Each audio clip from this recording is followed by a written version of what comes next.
Hi Clarksville, this is Justin Vandegrift at the Kia store. Today I'm going to show you how to use the Smart Cruise Control on our new Kia models.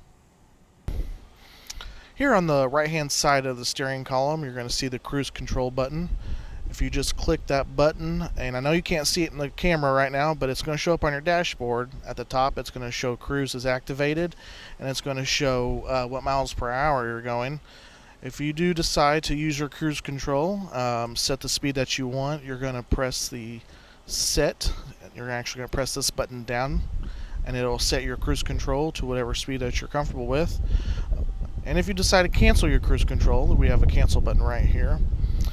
Now you're going to notice this button right here, and what this does is this car is equipped with Smart Cruise Control, and what that is that it's going to monitor the speed of the car in front of you, and if the car in front of you decides to decelerate or slow down on the highway, your car will actually monitor the speed that car is going, and your cruise control will adjust its speed to the car in front of you, so you're still keeping the same amount of distance away from each other.